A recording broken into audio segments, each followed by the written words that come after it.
Friends, welcome to Psychology Academy. In my previous video, we discussed class 12 psychology chapter number 1 till assessment methods. So from in this video we will start from intelligence. So what is intelligence? Intelligence is the power of perceiving, learning, understanding and knowing. This definition is according to the Oxford Dictionary. So it is very important from the exam point of view. It is a key construct employed to know how individuals differ from one another. So basically ये एक construct key construct है to which tells you more about individuals and their differences. It provides understanding of how people adapt their behavior according to the environment they live in. कि आप अपने environment में किस तरीके से adapt हो जाते हैं और किस एनवायरनमेंट में आप रह रहे हैं तो आप उसके अकॉर्डिंग चल पाते हैं या नहीं. Next is the 1 mark question. Who was the first psychologist to work on intelligence?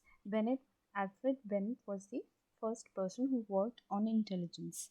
So according to him, intelligence is the ability to judge well, understand well and reason well. अगर एक individual के पास एक ability है कि वो उसको किसी को भी जज अच्छे से कर सकता है, अंडरस्टैंड कर सकता है और रीज़न दे सकता है, तो that person is intelligent according to Binet. Next questions. Whose intelligence tests are widely used? Wechsler. So he defined intelligence as the global and aggregate capacity of an individual to think rationally, act purposefully, and deal effectively with his or her environment. According to Wechsler, intelligence एक global और aggregate capacity है एक individual की कि वो एक rational तरीके से सोच पाता है, purposeful तरीके से act कर पाता है और effectively अपनी environment से deal कर लेता है. अगर ये सारी क्वालिटीज़ एक इंडिविजुअल में हैं तो that person is intelligent according to Wechsler. So the third one who worked on intelligence are Gardner and Sternberg. They both worked together and they came out with a definition of intelligence as that they suggested that an intelligent individual not only adopts to the environment but also actively modifies or shapes it. कि जो एक intelligent individual है वो सिर्फ अपने environment में adapt हो जाता है बट उसको मॉडिफाई भी कर सकता है अपने तरीके से. उसको अगर कोई चेंजेस लाने हैं that can also be done by that particular individual. अगर ये क्वालिटीज़ एक इंडिविजुअल में है तो according to Gardner and Sternberg वो इंडिविजुअल इंटेलिजेंट है. So now we will come on to theories of intelligence. So basically जो theories of intelligence है वो 2 approaches में divide किया. First is psychometric approach and the second is information processing approach. जो psychometric approach के under बहुत सारे psychologists ने काम किए हैं. They believe that intelligence focuses on structure. Okay, so whereas the information processing approach जो है वो ये फोकस करती है कि इंटेलिजेंट पर्सन कैसे एक्ट करता है. Okay, so rather than focusing on structure, the information processing approach is on how an intelligent person acts. So in Alfred Binet की थ्योरी थी 1 factor theory, चार्ल्स स्पीयरमैन की 2 factor theory, Louis Thurstone की theory of primary mental abilities, Jensen की hierarchical model of intelligence, JP Guilford की structure of intellect model. So these were the theories under psychometric approach. So अगर information processing approach की हम बात करें तो gardener की थ्योरी थी मल्टीपल इंटेलिजेंस की, स्टर्नबर्ग की triarchic theory of intelligence, JP Das की थ्योरी थी PASS model of intelligence. So 3 theories in information processing approach and I think 1 2 3 4 5 theories in psychometric approach. So now we'll come on to nature versus nurture. What is nature and what is nurture? Nature is heredity whereas the nurture is the environment. Heredity means आपकी jeans, environment मतलब आप किस environment में रह रहे हैं. Heredity is fixed, you cannot change that. So you get your heredity, you cannot change your genes, you cannot change your DNA.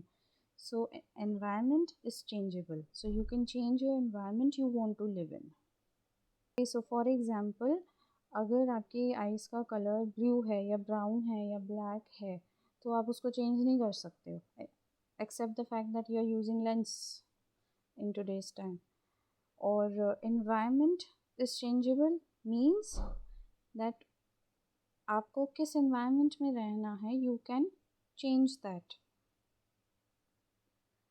Okay, so now under nature versus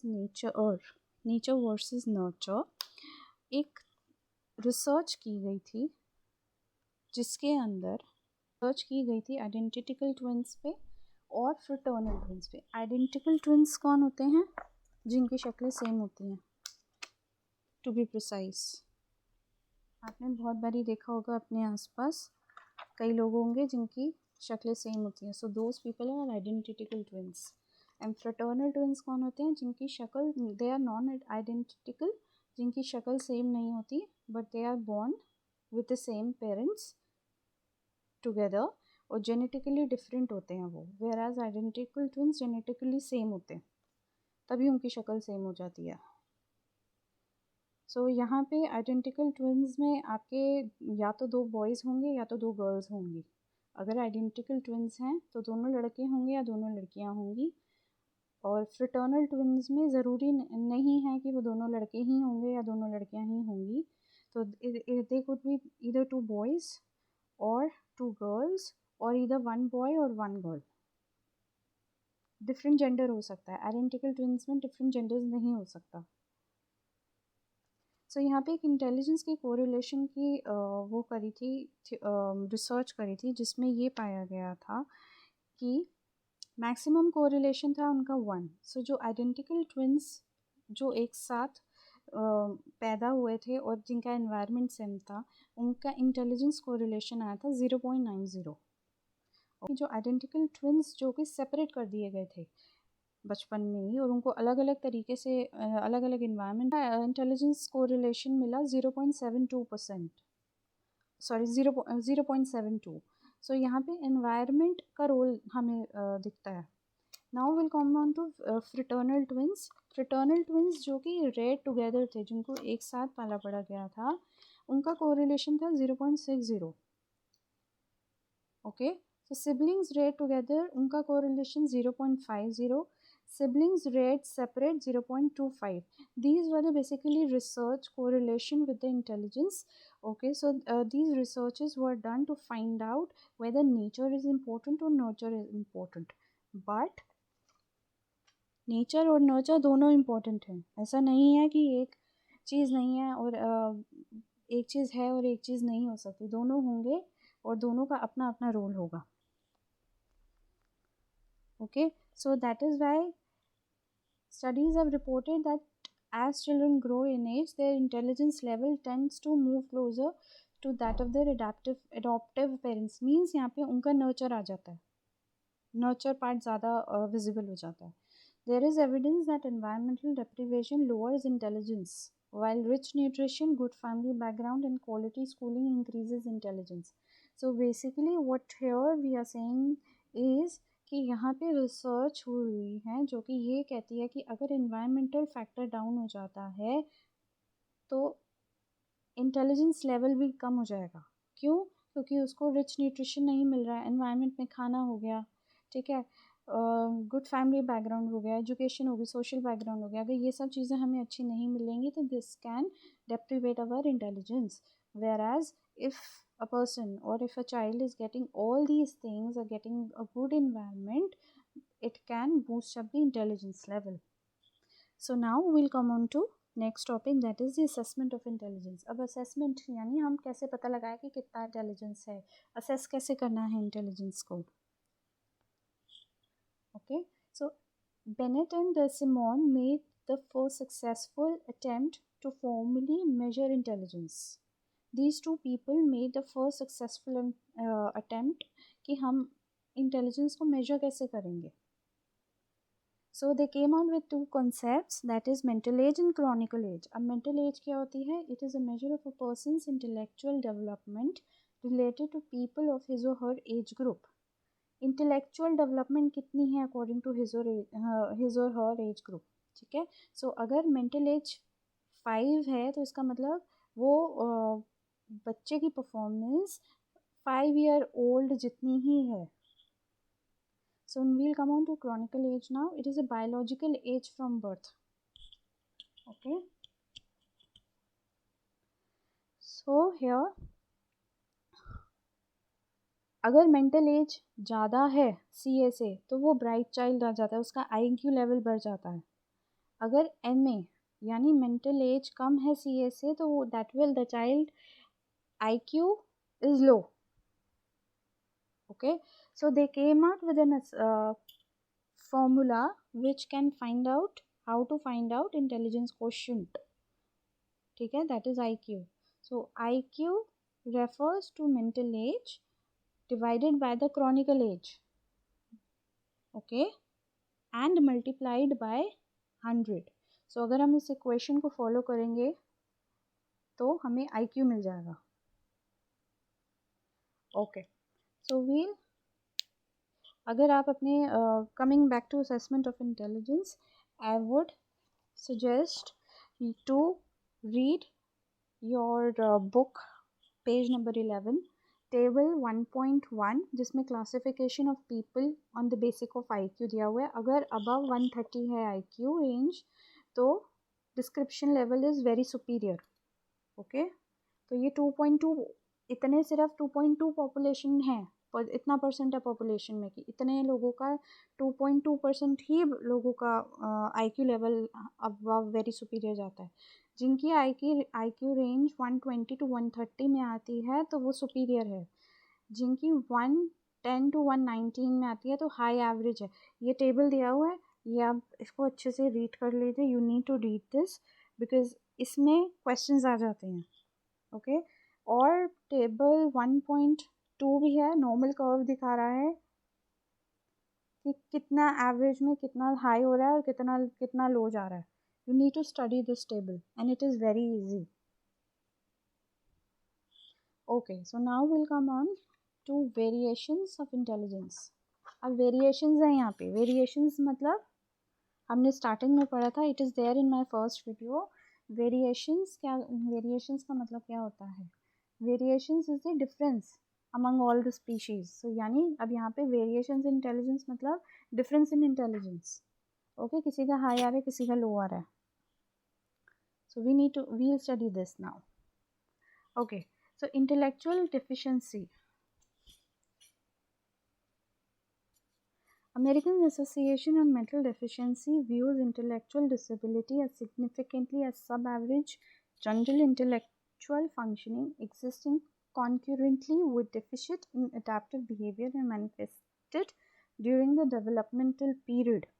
Okay, so this definition is very important. Intellectual deficiency to be judged as intellectually disabled, a person must show significantly सब average intellectual function. इस definition में बहुत सारे important points हैं. One by one we will study that. In order to be judged, first point है, in order to be judged an intellectual, अगर आपको intellectual disabled person की category में किसी को लाना है तो उसका average intellectual functioning होना चाहिए, दिखना चाहिए, से must show. Okay, so now secondly relates to deficit in adaptive behavior, यानी person's capacity to be independent and deal effectively with one's. अगर एक individual इतनी capacity नहीं है कि वो independently रह पा रहा है और effectively अपने environment से deal कर पा रहा है, that is also a category which makes us understand the disabled person की category है ये। तीसरी important चीज़ है deficit must be observed। जो ये deficiency की बात कर रहे हैं हम बार बार, जो स्टार्टिंग से intellectual deficiency में हम बात करते आ रहे हैं deficient deficiency, वो शुरू से उसके डेवलपमेंटल पीरियड में दिखनी चाहिए। अब डेवलपमेंटल पीरियड क्या है? जब आप ग्रो करते हैं, जब आपकी बॉडी और मेंटली, इमोशनली, सोशली ग्रो करती है, 0 to 18 years of age. Okay, so it is also intellectual deficiencies also we term as mental retardation. Nowadays we don't really use mental retardation because it is very offensive to many people. So so we say intellectual disability instead of saying mental retardation. We say intellectual disability. सो इसका इसमें IQ के आपके form से रखें कि intellectual disable person के IQ में क्या क्या कितने टाइप्स के आ रहे हैं और किन किन का IQ है. So there are 4 types: mild, moderate and severe and profound. Mild लोगों जो होते हैं, माइल्ड MR जो आता है, उनका IQ लेवल 55 to अप्रॉक्सीमेटली 70 के बीच में होता है. मॉडरेट वालों का IQ 35 to 40 की रेंज से 50 to 55 के बीच में होता है. So basically the minimum the maximum range जिनके बीच में उनका IQ लेवल फॉल कर रहा है. सिवियर जो होते हैं, जो 20 से 25 से लेकर 35 से 40 IQ लेवल होता है. ठीक है, उनका अगर इनका जिसका IQ इसमें आ रहा है तो वो सिवियर रेंज में आ रहे हैं. और profound is IQ below 20 to 25. वो प्रोफाउंड मतलब हाईली इंटेलेक्ट डिसेबल्ड, जो अपने नॉर्मल रूटीन्स भी नहीं कर पाते हैं. So now we have talked about intellectual disability. Now we will talk about intellectual giftedness. So intellectual giftedness क्या है? इसमें 3 मेन important terms हैं: ability, creativity and commitment. Ability, creativity and commitment. So some people are highly gifted. Age के हिसाब से वो highly gifted होते हैं, उनका IQ लेवल बहुत ज़्यादा होता है. So who are gifted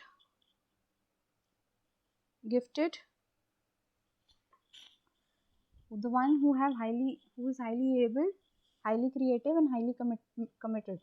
So इसको याद करने का क्या तरीका है? You can say high, ACC, A for ability, C for creativity and C for commitment. High का एरोज का साइन आ जाएगा, ACC, ability, creativity and commitment. So now we'll come on types of intelligence test. How many types of intelligence tests? Individual और group test, जिसमें individual में हम 1 to 1 करते हैं, group में हम we do it in a group. So verbal, non-verbal and or performance test. Verbal में as a term से verbal होता है. Okay, non-verbal is a performance based test. Basically आपको एक task दिया जाता है, so we assess you on that. Performance test is also जिसमें आपकी performance पे judge किया जाएगा आपको. Okay, so there is culture fair. The third one is culture fair और culture bias test. So ज़रूरी नहीं है, अभी later we'll come on a topic culture and intelligence. ये जब आप एक बारी वो वाला टॉपिक समझ लेंगे तो आपको ये कल्चर फेयर और कल्चर बायस टेस्ट भी पता चल जाएगा कि कल्चर और इंटेलिजेंस में क्या कोरिलेशन है. कुछ टेस्ट, इंटेलिजेंस टेस्ट कल्चरली बायस होते हैं टुवर्ड्स स्पेसिफिक कल्चर और कुछ नहीं होते, कुछ फेयर होते हैं. ओके, डिस्क्रिमिनेशंस होते हैं. वी आर डिस्क्रिमिनेट किया जाता है कुछ ग्रुप ऑफ पीपल को या कुछ सर्टन सोसाइटीज़ को, तो वो सब फेयर एंड अनफेयर बायस्ड में आ जाता है, culture biased. So now we will discuss the correlation between culture and intelligence, how they are correlated.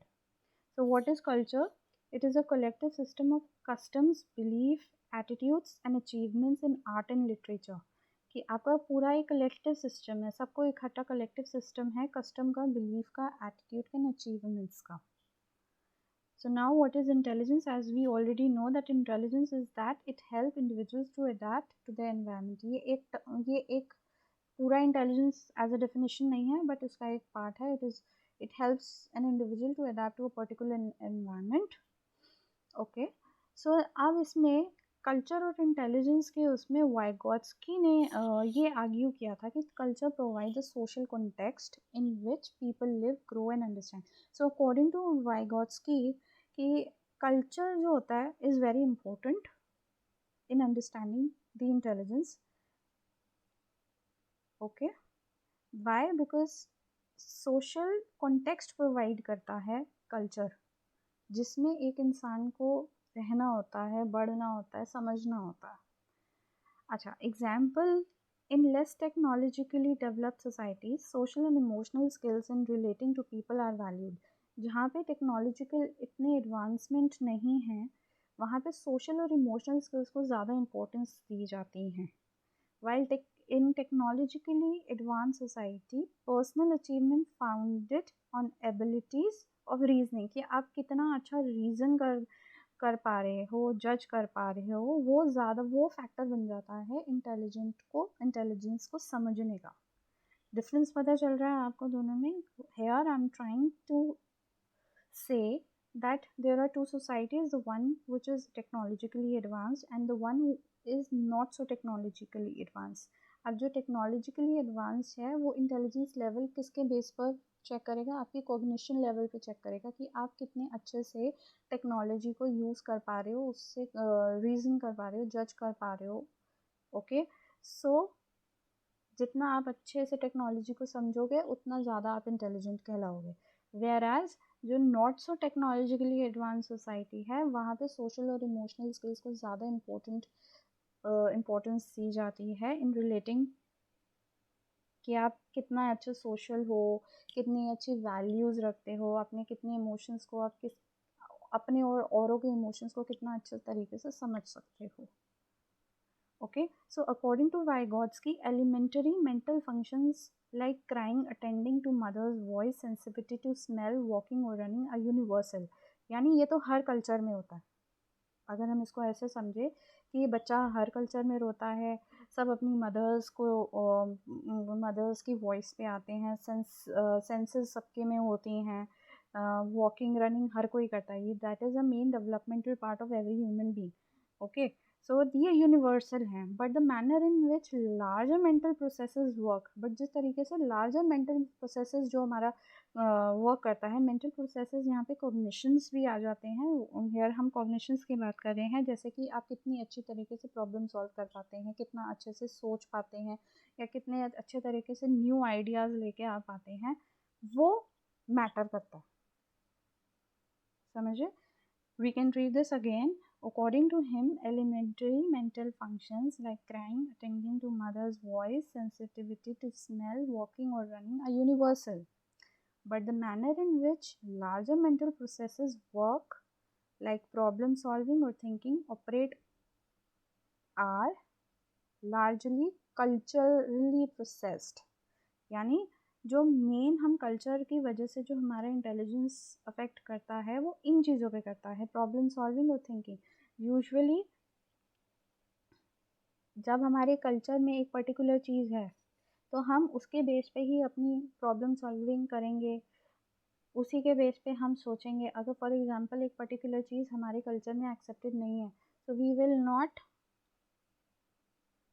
think about those things. Because why? Because that is not accepted in our culture. Previously, live-in was not accepted, but now live-in relationships are accepted. Cultural, हमारा culture accept कर रहा है, but not on a very vast scale. This is just an example I'm trying to say. So, हम in base पे, this is how culture affects our intelligence. So, अब यहाँ पे Sternberg आ जाता है. स्टर्नबर्ग कहता था कि जो कॉन्टेक्चुअल और प्रैक्टिकल इंटेलिजेंस है हमारा, वो प्रोडक्ट है कल्चर का. Okay, so Sternberg's notion of contextual or practical intelligence implies that intelligence is a product of culture. Difference समझ में आ रहा है? Are you able to understand the difference?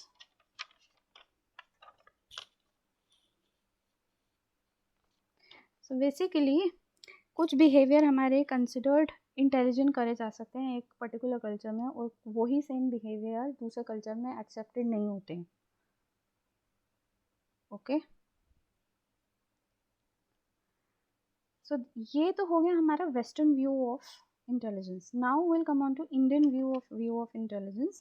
So whereas the जो इंडियन व्यू था वो integral intelligence के बारे में बात कर रहा, ठीक है। It it you know it gives emphasis on connectivity with social and the world environment, यानी ये सोशल चीज़ों पे ज़्यादा फोकस कर रहा है। और जो वेस्टर्न व्यू था वो कॉग्निशन पे ज़्यादा फोकस कर रहा था, only the cognition part, okay. Unlike Western views in intelligence, which primarily focus on cognitive parameters, the following competencies are identified as the phases of intelligence in an Indian context.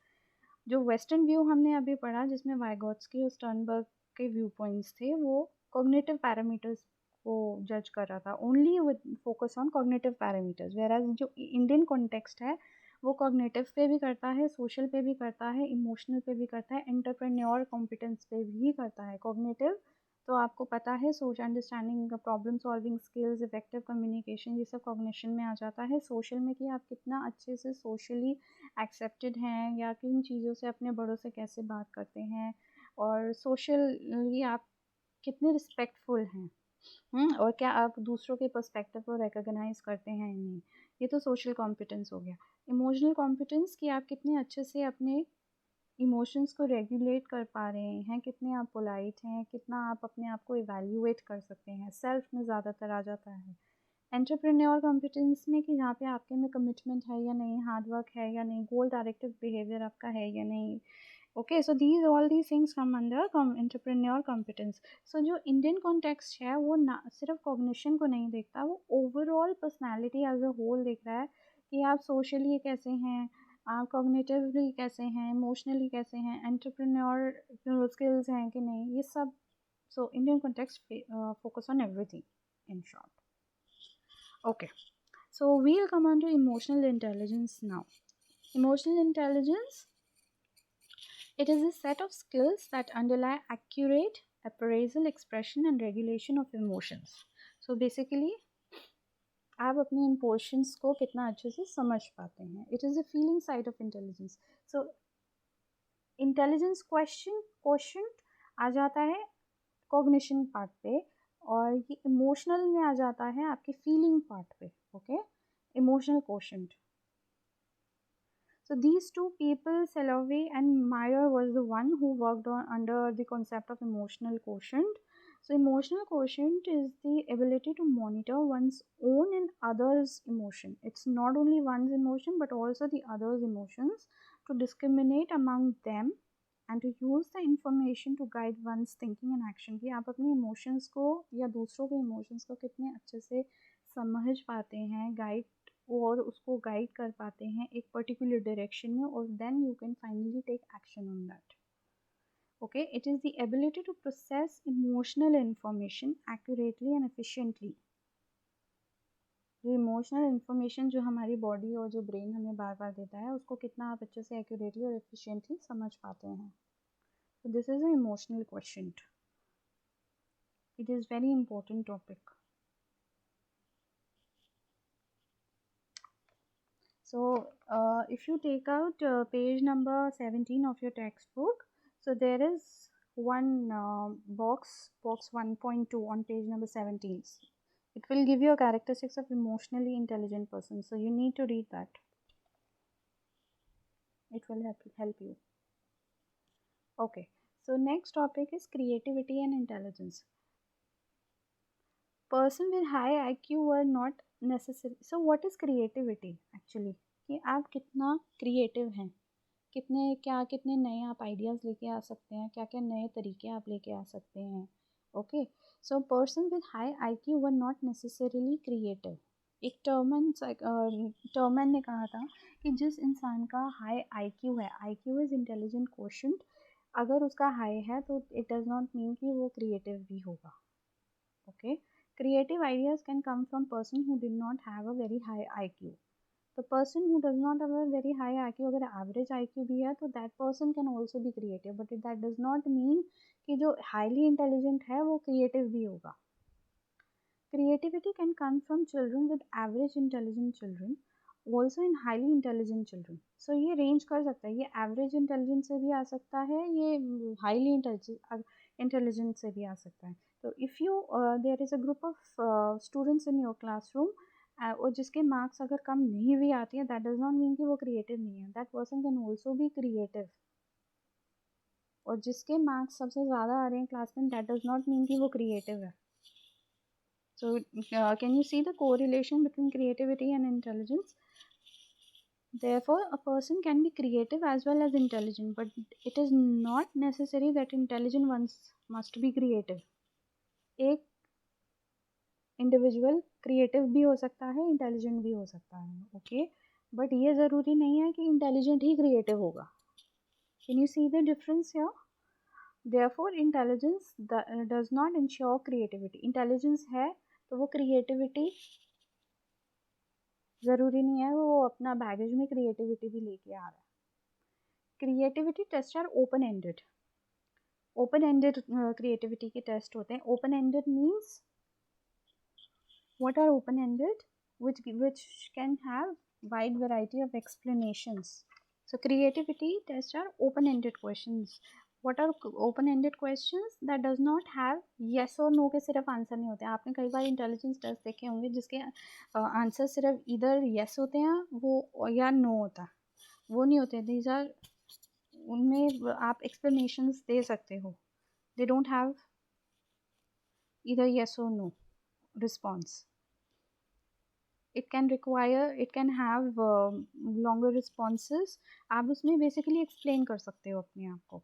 वेराज जो particular intelligence test होते हैं वो close ended होते हैं, ये या तो एक तरफ इधर और वाला सिस्टम हो जाता है उसमें। Did chapter number 1. So very soon in day or two I will be coming with chapter number 2 of class 12. Thank you.